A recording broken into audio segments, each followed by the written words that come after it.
It's no secret that identifying and discussing meta-language is often one of the most challenging aspects of text response, let alone for comparative, where you have two texts in which to analyze the meta-language. First things first, in this video we're going to be diving in how you can analyze meta-language. So if you'd like a quick refresher about what meta-language is, then check out the video linked in the screen before heading back over and turning to the analysis side of things. Today I'm going to walk you through the LSG idea strategy that we've personally developed so that you can easily break down how to actually go about analyzing meta-language, including it in your essays, so that you can boost your marks. Let's get into it. So the LSG idea strategy. Let's break down each one of the acronyms in IDEA, and throughout this video I'm going to give you examples so that you know exactly how you can do it for yourself in your own essays. First is I. I is for identify relevant meta-language terms. The first thing you should do is read each text and familiarize yourself with the relevant meta-language term. You can do this by identifying which literary devices you come across,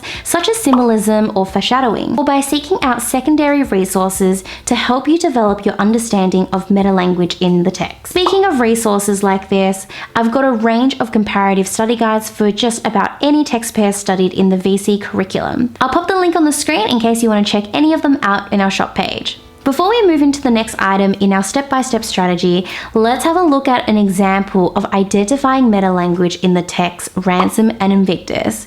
And hey, this is a reminder that if you're not studying these two texts, it's absolutely okay.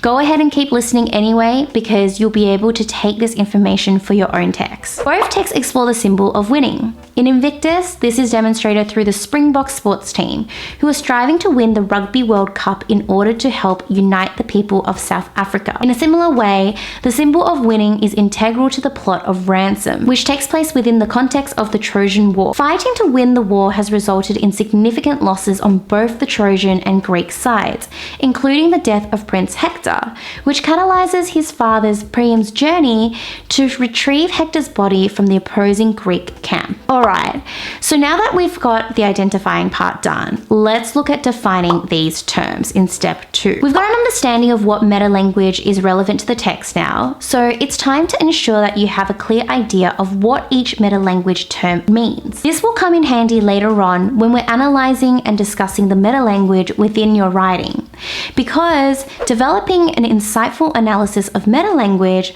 requires you to know the context and definition of the terms you're discussing. Returning to our example of the symbol of winning in Ransom and Invictus, a definition of symbolism could be: symbolism is the idea that a certain thing is used to represent another thing. A symbol is often tangible, for example, it can be physically seen within the text, and its meaning usually extends to an intangible concept, for example, theme or idea.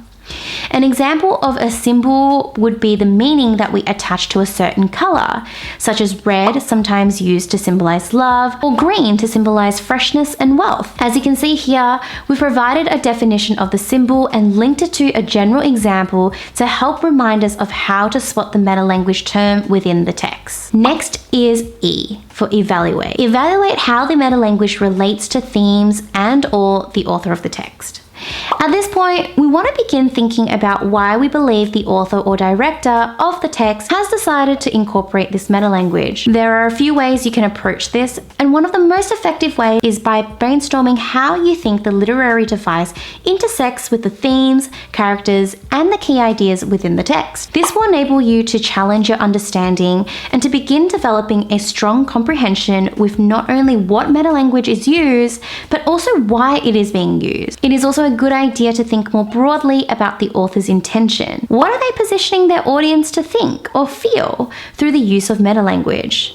Does it in some way convey a message that the author is looking to share with their audience? These are definitely deeper ways of thinking about meta-language, so don't worry if it's still a work in progress. That's what you're here for, right? Let's now apply this to our example of Ransom and Invictus. So while both Maloof and Eastwood incorporate the symbol of winning within their texts, the meaning of the symbol in each text differs.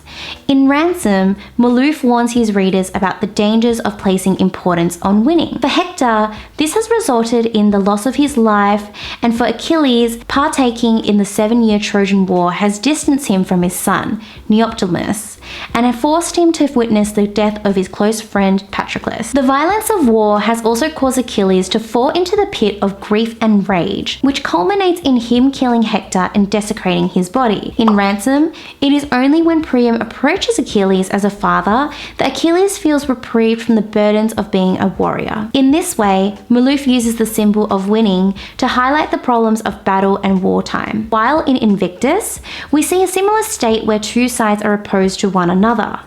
In this text, the symbol of winning is represented through the Springboks team as a tool for unity. Unlike Maloof, Eastwood does not warn about the consequences of winning. Instead, the director uses this symbol to demonstrate how competition can bring people together when they are cheering for the same side. Ultimately, one text, Ransom, considers the symbol of winning from the angle of war, while the other, Invictus, approaches it in terms of a sporting championship. And now lastly, step 4, A is for apply the meta-language in your writing. Now that we've identified meta-language, defined it, and considered the broader context, you're ready to start learning how to communicate this in your writing. This is really about bringing it all together, like putting together the pieces of a puzzle, and starting to finesse the way in which you discuss meta-language. The key here is to keep at it, and remember that especially when we're writing about something as complex as meta-language, your first attempt probably isn't going to be as clear or concise as it can be with a little bit more practice. To give you an idea of what different styles of meta-language discussion look like, let's check out a high and low example of meta-language analysis responding to Ransom and Invictus. So first, the low scoring example. And after all of this, the most significant message the authors of the text give to their audiences is that identity never stops changing, and how this means a huge deal to the characters of their text. They change all of the characters in them, and by the end, every single one has undergone a huge change and can never be the same again after what has happened to them. Pienaar starts out as just a sports player, disappointed about the way his team is failing at their game and frustration over not winning. He calls them a damn disgrace and asks them to improve, to not feel ashamed again, so that at the end of Invictus, he knows it's not just about the sport.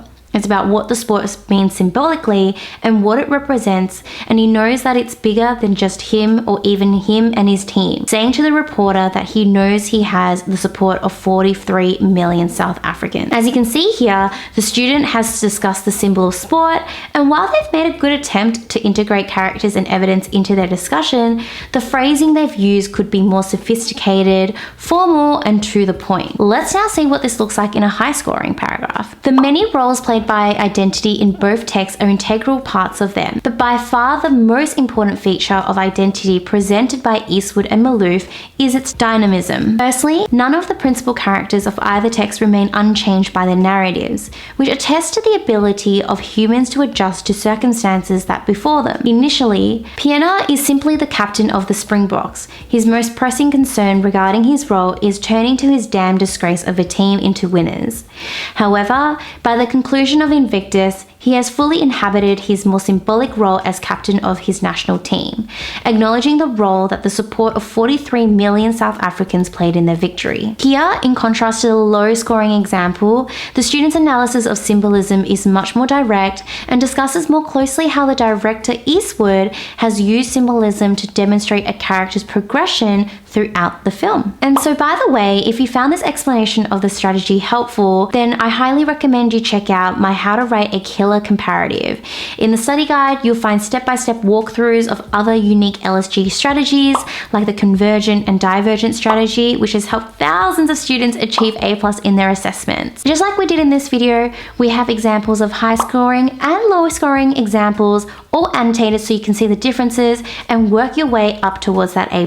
There's heaps more included in the study guide too, so you can be sure that we've covered everything you need to ace your comparative assessment or exam. The link's on the screen for you to check it out. Thanks so much for watching, guys. If you've reached all the way to the end of this video, I'd love for you to comment down below idea in caps, just so that I know you've watched all the way until the end of this video, and I appreciate you so much in doing so. See you guys next time. Bye.